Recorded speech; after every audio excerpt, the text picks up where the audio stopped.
Now, here's Ed Bernstein. You know, sometimes the biggest decision you're going to have to make is, where are we going to eat tonight? Well, we're going to answer that question for you, because with me is John Curtas, who always knows where to eat and what to eat once you're there.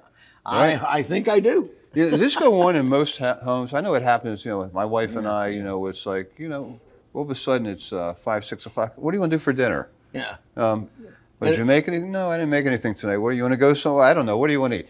And then it seems like the choices, to me, they seem to be only two choices. It's either something Asian or Italian. Yeah, well, you'd be like most people. Yeah. Well, in my house, in many families, it's like, oh, I don't care. One of you says you don't care, but you really do care. So someone says, that means you want the other person to make the decision so you can say no. Exactly. You say, okay, so let's get sushi. Oh, I don't want sushi. Yeah. Okay, let's get barbecue. I don't want barbecue. You said you didn't care. Rebecca, I had Italian last night. Yeah, I had Italian last night. Oh, yeah. Well, there's no shortage of Italian in this town, Ed. I mean, they're everywhere these days. That's a good thing. We all love Italian food. But Italian seems to me anymore to be like the go-to. Yeah, it's a default setting for people going out. And it's both a blessing and a curse, because it does get old pretty fast. And it's great food, but there's the old joke that the trouble with Italian food is 4 or 5 days later, you're hungry again, okay? Because it can be very, very filling. But I do like more modern Italian restaurants. They're trying to mimic more authentic Italian food, and the portion sizes are getting smaller. Some of my big hefty buddies don't like that. Portion sizes are smaller, a little more in keeping with what you get in a classic Italian meal. Primi, secondi, contorni, which is filling and beautiful with pasta and soups and meats or fishes, but it's not that giant plate of spaghetti and meatballs like people were eating maybe 30 years ago. Like our parents. Like I can remember my dad would walk into a restaurant, he would gauge the quality of the restaurant by the size of the portion. Yeah. Right? They'd go, the prime rib was this thick and hanging off the end of my plate. And like, but they grew up in the Depression area in the 30s. I mean, excess was everything. Yeah, exactly. Yeah. It showed. And same with Italian Americans. One of the reasons Italian American food got that way, not to bore you with too much history, but it's the food of immigrants who came over here from poverty in Italy back in the late 19th and early 20th century. And when they got to America, there was all this milk, there was all this meat, there was all this bread. And so everything became kind of a culture of excess to celebrate the cornucopia of food that they could get in America that they couldn't get in Italy. And therefore the meatballs went from being like this big in Italy to being the size of your fist in America, because that was their celebration of the new life that they made for themselves. And but now the downside of that is it became a cliche, and now people overeat, and hence my joke. What do you look for when you walk into a restaurant to eat? I mean, what is the first thing that you're looking for? Well, that's okay. Before I even walk in, I want to see if there's customers there. Let's assume I'm not the first guy there the minute after it opens every day. Even when we're driving by, if it's let's just say it's a neighborhood restaurant. Now let's forget the hotels, but in a neighborhood restaurant, you kind of like, as you walk in, are there customers there? Do the waiters seem to be snapping to attention? You can tell if service is crisp and friendly almost when you're still at the hostess stand and everything's happening in front of you. You just kind of watch, how the choreography of the waiters and the food's hitting the plate and people are having a good time. And so I'm looking at that and sort of absorbing that atmosphere even before I ask the toasters table for two, please. And then when you sit down, maybe I do it differently because I'm trying to write about things, but I'm looking at how the other tables are being treated. Are they tucking into the food? Is the waiter super chatty? Is he friendly? Is he informative? So I'm looking at all that stuff even before I've got the menu in my hand. And it tells you a lot about a restaurant when you watch how the service staff is acting towards the customers and acting with the food. And that's probably the first thing I look for. Wow. So when you walk into, like we had, I guess the obvious thing to talk about is Resorts World. Oh yeah. It's new, it's big, it's shiny, important. Big shiny new hotel. Yeah. So you walk into an environment like Resorts World. a lot of restaurants there. It's nuts. Well, so what have you noticed over at Resorts World? Well, I like Resorts World. I've only go there to eat. There's some things I really I think that they have probably what's going to be the best Italian restaurant in town called Brezza, like Brezza, and it's Nicole Brisson, who used to be the head chef at Carnevino over at the Venetian, has now opened this restaurant there, and her plates are again very modern Italian, extremely tasty. She's not too overwrought with what she does, but she loves great meats, great seafoods. She sources really good olive oil, great cheeses. You can see that this is a Italian food raised to kind of a different level. So Brezza, to me, it's still getting its sea legs. It's only been open a few months, but I think like the grissini there, those little breadsticks.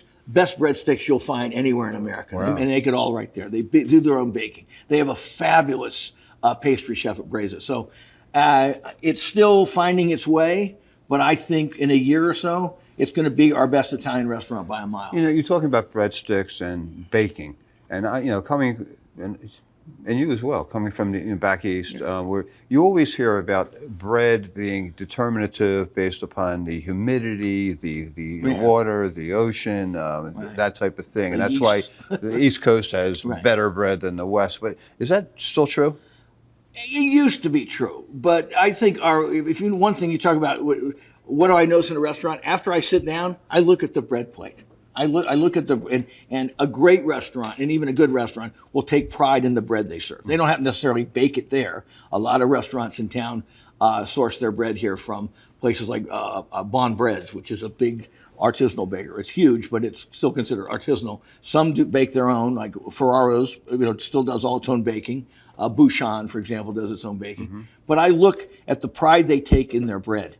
And over the last 20, 25 years, our bread has gotten astronomically better, and because people pay attention to it. And bakers here, they have to fight against our dryness and whatnot, but a good baker can work around that. And now our good restaurants have superb bread. Yeah. Look, I went over to Esther's Kitchen the other Good day example. Just to buy the bread. Oh yeah. Publicus downtown is a coffee shop that does its own baking, and they do wonderful coffees and breakfast and lunch trade there, and they have these gorgeous, just like Esther's does. And I mean, they bake them right there, and I'll put them up against bread in just about any place in the world that isn't Paris, France. So Brezza would be a restaurant. Obviously, you recommend expensive. It's got to be. Yeah, it's not cheap. I mean, you're talking $1.50 for a couple. Let me ask you about this, because now it seems that I go into any upper scale restaurant anywhere, you can't eat for really less than $100 a person. It's getting there, but my joke is, I used to think $125 to $150 for a couple was an expensive meal. That was still an expensive meal 10 years ago. Now it's north of $200 now, and the prices aren't going backwards. Steaks, for example, it was a big deal in New York around 2007, 2008 when prime steaks started going for over $30. Now a prime strip sirloin, $75. $60. Even the cheap ones, and not cheap, but the less expensive steakhouses, $60 and up for a piece of meat. So prices on meat have doubled. Maybe that's the way it should be, because I love beef, I love all meat, but we probably shouldn't eat so much of it. So it should be expensive. Well, I got to tell you that, because I try to eat as little meat as possible. Yeah. So the Impossible burgers and stuff like that, I will eat if it's on the menu. Occasionally, you have my respect. I'll still eat some meat. I still eat meat once or twice a month. But but if there's an alternative, I'll buy it. Yeah. And now the alternatives are more. I noticed the Impossible burgers are more expensive than the beef burgers. Well, because a lot of work goes into making making these kind of. I'm not call it fake food, but to make an Impossible burger, they're made out of mushrooms, and there's a lot. I mean, it's not just grinding meat and forming a patty and grilling it. There's a lot of thought goes into that, and overall that's true. Our best restaurants on the Strip, I've been saying this for years. They are as expensive as any city's restaurants in America. In fact, when I go to L.A. or New York. I have sticker shock in reverse. I go, Oh my God! Look at me. I'm at Danielle in New York City, and it's cheaper than our good French restaurants here in Las Vegas. So that's just what we have. That's the tourist trade, kind of getting soaked by the hotels. Yeah.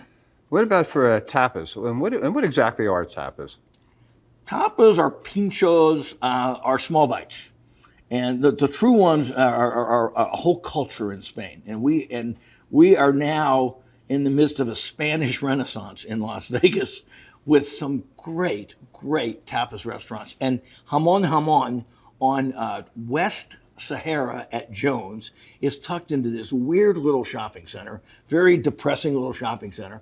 The chef there, Rafael, has opened and doing some of the most authentic Spanish food you're ever going to find. I mean, gorgeous roast pork, Iberico ham. Here he has his croquetas, which are ground chicken with stuffed with bechamel sauce. He has these beautiful Spanish hams, Spanish wines. There's a beautiful tapa, the bacon wrapped dates, which is a classic tapas. And there's I think the Spanish do the best hams in the world, and that's that Iberico ham. And Jamon is a real hidden gem find on West Sahara. And that's what I love about your book. Thank you. Yeah, Eating Las Vegas. I mean, because the two restaurants you just talked about are the two extremes. Yeah. Basically, the local hole in the wall, out of the way restaurant, and the Big hitter. the big resort restaurant. Yeah.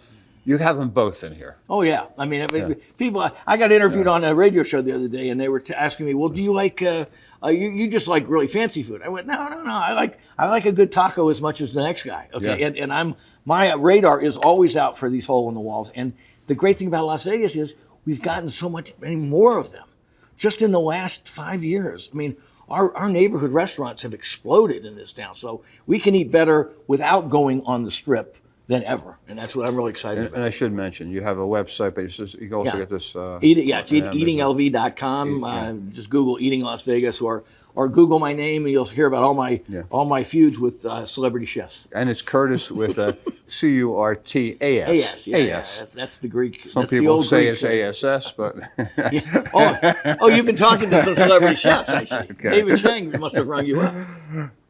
Look, Soul Belly. I've seen a lot about Soul Belly barbecue on social media. It's the real deal. Yeah. What exactly do you get there? Well, Soul Belly, I mean, I used to have a statement that Las Vegas is where barbecue goes to die, because we have had more barbecue restaurants just fail here. But Soul Belly is a guy named Bruce Coleman, and he's doing Texas brisket, pulled pork, one of the best burgers in town, burn ends, you see there. He does his own pickles. He does his own sauce. I mean, this is really barbecue taking to a whole different level of excellence that I don't think Las Vegas has ever seen before. So he is, to me, by far the best barbecue in town. How much of the barbecue is due to the sauce? Well, the Texans think that sauce, they have this arrogant thing. Oh, there's your brisket. My brisket doesn't need sauce. I think all meat could use a little sauce. The greatest steak in the world tastes better with a little béarnaise sauce. And the greatest brisket in the world, I think sauce is important, but I think if you're really looking at quality, the meat should be like 80 or 90% of what it was. And sauce can be used to cover up inferior barbecue. I smoke my own meat. I do my, and if you ruin a pulled pork, or if you overcook a brisket, sauce is your great savior. You sort of bathe it in sauce and covers up. It's like these coats that we men wear. I mean, covers up a lot of flaws. You know what I mean? Is that why we're still wearing sport jackets? You and I are the last two guys in Las Vegas, I think. And Soul Belly is where? What part? Soul Belly's downtown on Main Street. And again, it's been just open. It's one of several, like Jamon and Soul Belly. A raft of new restaurants opened just in the last year. Right. When it was the worst time ever to open restaurants, and some of these people took a big chance, and good for them. Risk reward. They took a big risk, and it caught on right away. So it's one of our better downtown restaurants now. Rainbow Kitchen is another local. Rainbow Kitchen is. There's another Chinatown. Did you know this? There's a whole second Chinatown. We all know on the other side of Jones. Yeah, exactly. South Jones. Yeah. And South Rainbow. And South Jones. You just keep going on the other side of the freeway, or the 215, I guess it is. And Rainbow Kitchen, to me, is my favorite Chinese restaurant, and they're my best, the best dim sum I've had in town. I by a mile. And this is where I heard about it from some well-heeled Chinese gourmets. They said, "Oh, you got to go here," and I went there for dim sum with my wife, and I've been back 3 more times. It's that good. I mean, and they also have great lobster and crab specials, which are like literally, 80% less than you'd pay for the same. That's fried tofu. We just saw a picture of it right there. But 80% less. Like you can get a big lobster there for like $40 that would cost you like $120 in a strip restaurant. So, and I mean, they're sourcing these from the same place. So Rainbow Kitchen for Chinese, not just dim sum, although the dim sum is fabulous, but you can get classic big tables where you can bring a crowd, a family, and do fish and Peking duck and all kinds of Chinese. And this is, to me, the go-to Chinese restaurant right now. You talked about COVID earlier. One of the complaints that I'm hearing from all the restaurant owners that I know is they can't get employees. Oh, yeah. Can't hire busboys, can't hire dishwashers. There's a problem there. Oh, yeah. They're understaffed. So that's really impacting service to some degree. Yeah, you're seeing restaurants, whether it's a Rainbow Kitchen or a Hamon or even a Breza, that maybe would have had 50% more staff, and now less people have to do more work.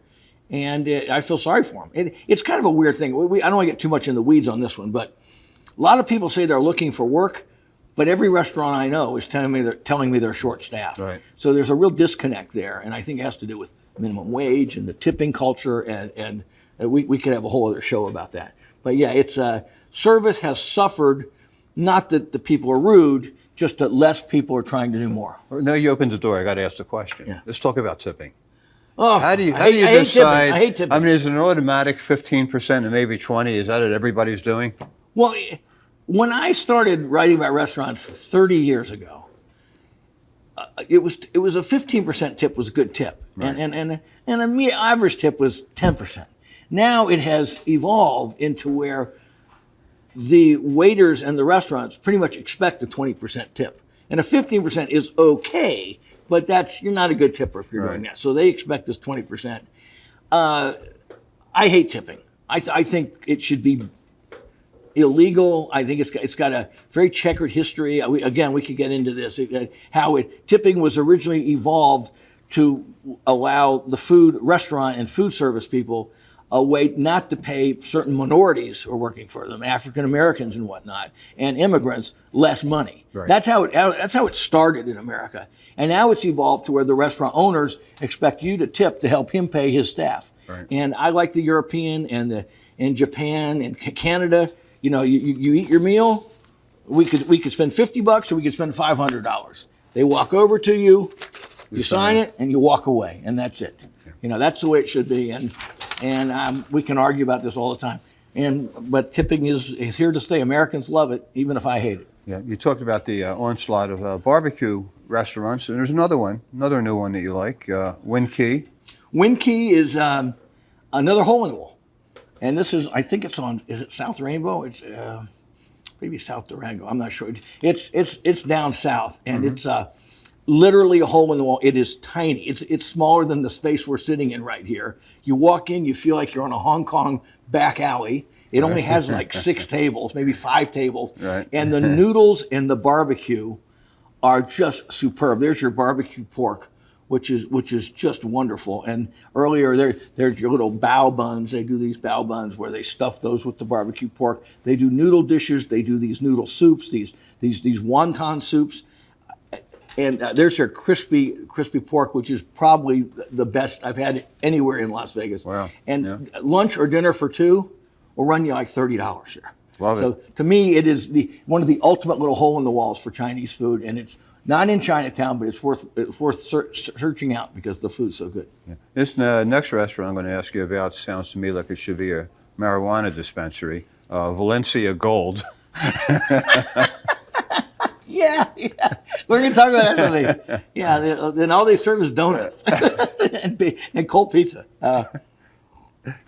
Valencia Gold is run by a couple of guys who know their paella. These guys are paella masters. They've just done a complete redo of the restaurants. They have open pit fires making paellas, seafood paellas, meat paellas, other Spanish tapas. They also do that as well. And it's down there. It's actually in the same shopping center as Wynn Key. It's just a few doors down from it. But it's very inexpensive. We're talking dinner for two, $50 at most, and some Spanish food like we've never seen here.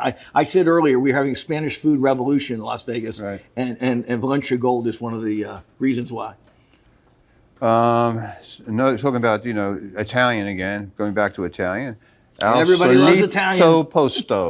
Al Solito Posto. There's finally good food in Tivoli Village. Finally. I've been waiting for 10 years. And this is where Brio used to be. Oh, yeah. And this is the James Trees restaurant. And I think the service, the food, the bar is just magnificent there. I mean, and it is packed. I mean, you go there every night. It's going to be, getting a reservation is pretty tough. Maybe midweek it's easier, but don't even think about going Friday, Saturday without booking way ahead. Look at that Italian cake they do. Wow. I mean, the pastas are great. James Trees is basically a pasta master. He also does some of the best bread in town, as we talked about. He's from Esther's Kitchen, and this is his first offshoot restaurant. And Al Solito Posto finally makes Tivoli Village a tasty place. Yeah, it seems like some restaurants have had a difficult time making it. It's a graveyard of restaurants out there. I mean, forever. I mean, is there a reason in that particular shopping area? It's such a weird vibe. Bad feng shui. I always thought it's just a really weird vibe. I mean, to pull in and park. And you can kind of see it from the outside, and you walk, and there's really still no retail. It's still a weird shopping center. Yeah. But Al Solito Posto and Ada's, which is a wine bar right across the alley right there, is also good, also owned by the same people. So if you can't get a table at Al Solito Posto, go over to Ada's, and good wine, good small plates, really nice. So I'm really happy about Tivoli Village having some tasty choices now. And finally, Romy, is that Italian or Spanish? That's Italian. Another good Italian place in Summerlin on Lake Mead that just blew me away. Best Chiappino I've ever had. It's the location of the old Natalia's Secret Kitchen. They've taken it over, and these are Alexander Stoppa is one of the chefs. He used to be on the Strip, and he's a world-class pastry chef, as you can see right there. And there's their bone marrow, wonderful risotto. I mean, the best risotto I've had off the Strip, and just a nice classic Italian restaurant. There's scallop with some Israeli couscous, just the kind of food that you used to be able to get in Italy, but not in America. Now we can get it. Now it's coming to the suburbs, and I couldn't have a drink, John. Yeah, I know. I need some bourbon in this. What is the fascination that everybody has with taking selfies or photographs on social media of the food that they're eating? I mean, it seems like you can't go on the Facebook or Instagram anymore and not see a post almost every day from where that person is eating. Well, let me tell you a quick story, really fast. I've been doing this now for 30 years. I was taking pictures of food back in the 90s. 2005, I'm taking pictures with an old point-and-shoot camera with my mother, who's still alive, 97 years old, still alive. She looks at me and she goes, "John, why are you taking pictures of the food? Who wants to see pictures of what you had to eat?" And I said, "Mom, you don't know how wrong you are." She's not wrong about much, my mother, but she was wrong about that. It just became kind of a social status thing, I think. Yeah. I mean, I consider myself a pioneer of doing it because I've been doing it so long as part of my food writing. But now it's just kind of a showing off thing. But I mean, it's good. To me, I like it because it gives good restaurants good publicity and that they don't have to pay for. And if these small places like the Wynn Keys and the Hamons of the world, they can't afford advertising. So this gives them a customer base to spread the word in a nice, cheap, and easy way. So I'm as much as I think it's overdone, I'm happy for the restaurant. Well, but it works hand in hand with, I think, what people are looking at more today is the presentation of the food.